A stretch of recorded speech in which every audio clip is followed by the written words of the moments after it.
Greetings everyone, I'm Hoodie Angel Brandon and I have a secret.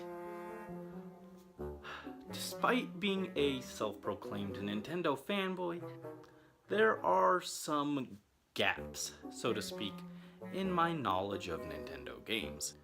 Various series and franchises that I didn't really get to experience growing up and just never got around to playing. These include games like Star Fox, F-Zero, and the ever-popular Metroid. So, really just space games, I guess. Growing up, I didn't get a lot of games, so I had to choose carefully which ones I got. So I tended to stick to what I knew. Zelda, Harvest Moon, later on Pokemon, etc. But now I want to start going back and taking a look at those series I missed out on and filling in those gaps. We're starting with fan favorite Super Metroid. Background information. Super Metroid is the third game of the, surprise surprise, Metroid series, being on the, you guessed it, Super Nintendo. Real creative naming right there. Though I guess it is at least a little more interesting than just calling it Metroid 3. It came out in 1994, just like me. Much like its predecessors, it's a side-scrolling action-adventure game set in space, populated with alien creatures of unspeakable horror. Fun. Oh boy. The Metroid games are also known for having a good amount of backtracking to old areas, which sounded like it could get confusing fast. Thus, it always intimidated me. This one in particular is regarded as a classic, but how's it hold up to someone unfamiliar with the Metroid series? Let's take a look. Story and characters. The game opens with a recap of all that has happened thus far in the previous two Metroid games, which, if you're like me and jumping into the series here, is much appreciated. Our hero, space bounty hunter Samus Aran, recounts how she fought space pirates on planet Zebes, stopping their plot to use the titular Metroids for something. It's a bit vague, to be honest. I'm not sure how they're planning to use them to attack people, but Samus stopped it, so NBD. Following that, Samus took the fight to the Metroid's home planet, where she eradicates the entire species, which are parasitic creatures that drain the life energy of their victims. All of them are killed, save a single newly hatched larva that forms a bond with Samus. Instead, she spares it and brings it to a galactic research station, where scientists begin to study ways to use it for good. Satisfied, our hero leaves in search of further adventure and greater bounty. And in like 5 minutes, Samus gets called back to the base, only to find all the scientists died. Jeez, right up there with King Fado for fastest deaths. Further, the larva is gone. And I'm supposed to go looking for the missing Metroid, but look how high I can jump! Whee! Whee! Alright.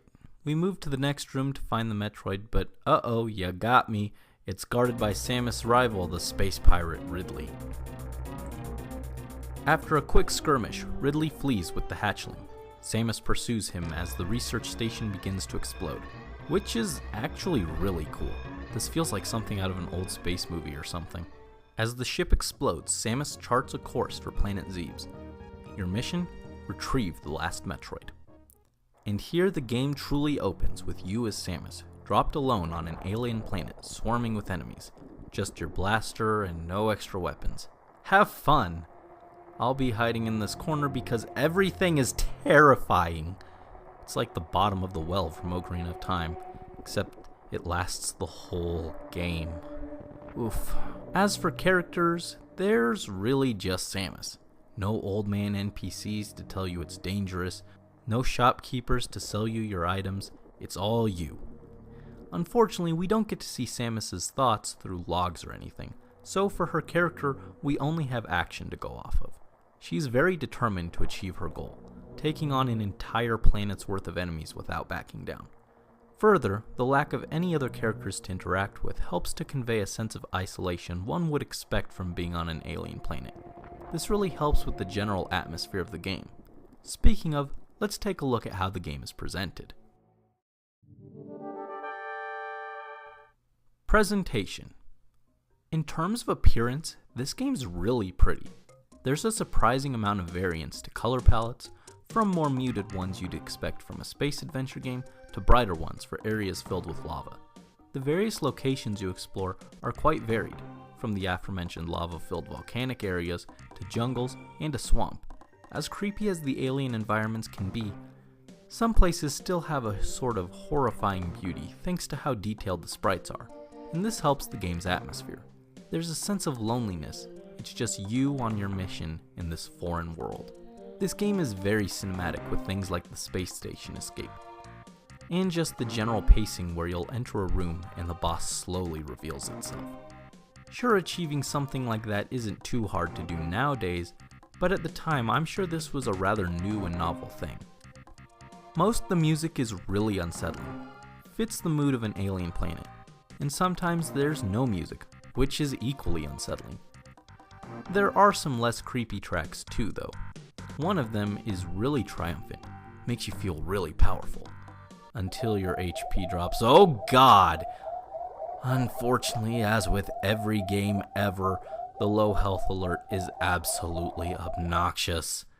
Beeping aside, the game is presented really well to really help you get immersed in the locations you're exploring.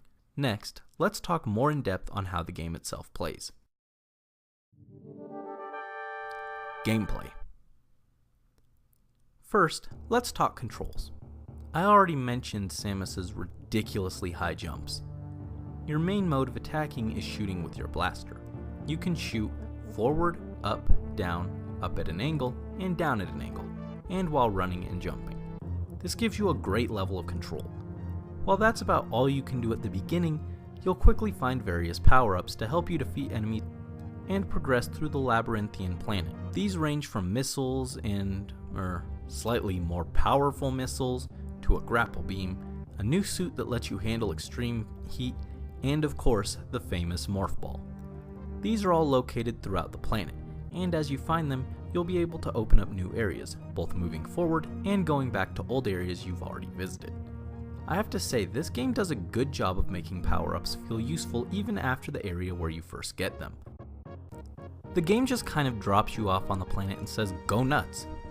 There's so much to explore, so many places to get lost in. Good lord, just look at this map! And you have to remember where inaccessible paths are, and remember to come back to them when you find the right item, but there isn't an NPC to say, hey, you should go here. Is it any wonder I was intimidated by this as a kid? Another thing is, I knew you could only have so many missiles at once, and needed them to open doors. I worried it'd be possible to get stuck. Turns out, it wasn't an issue. The game gives you a healthy supply, and even when you do run out, there are places to refill them, and you can farm enemies to get more.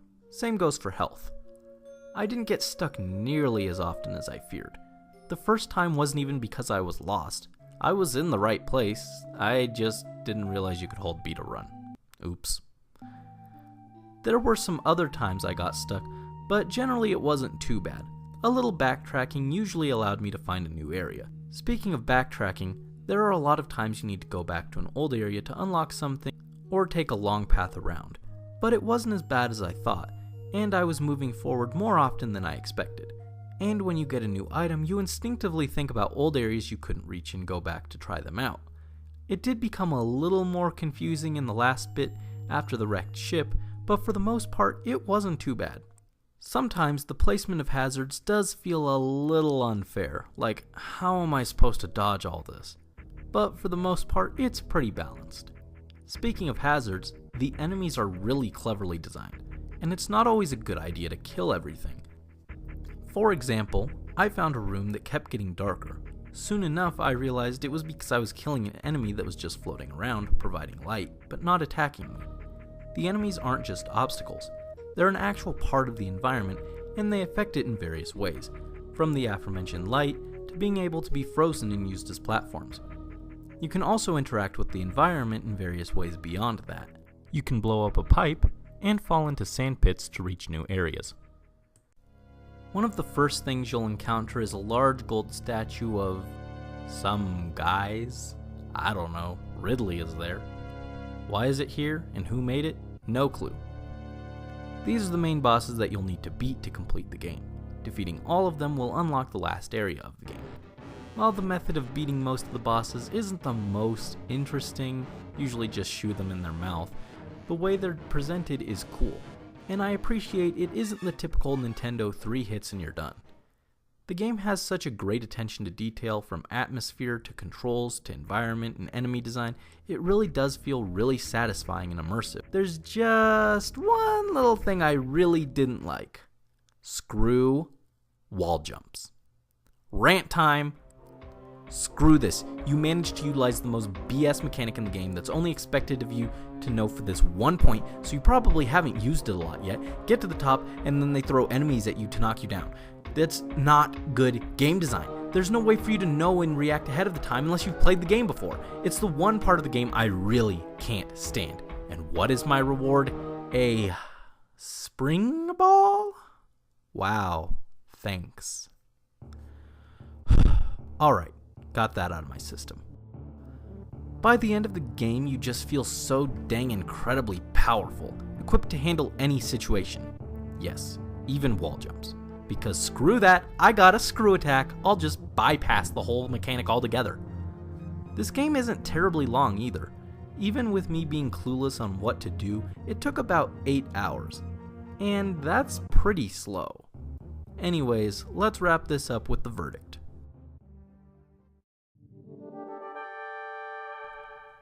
Verdict. After years of seeing Metroid hype, I came into this game cautiously optimistic, ready for a good time, but also prepared to tear my hair out with frustration from backtracking and getting lost every 2 minutes. The game itself is incredibly well designed in terms of mechanics, control, progression, enemy, and level design, such that most of my complaints were quite minor. Further, the sense of atmosphere from the location, enemies, graphics, and music, or lack thereof, is brilliant. If this is what the series has to offer, I suddenly see the appeal. I also found this particular game very beginner-friendly, thanks to the summary in the beginning, making it a great place for a newbie to the series to jump into. Overall, if you've been a bit too scared to explore the world of Metroid, this is a fantastic game to start with. And if you're already a fan, play it anyways and try and speedrun it or something. It really does live up to the hype. So that's Super Metroid. I'm actually pretty proud of myself. Not only did I tackle a scary new series, I even got a little less scared. I mean, I tried something new, and it all worked out. As long as I never need to wall jump ever again, things will be fine. Probably.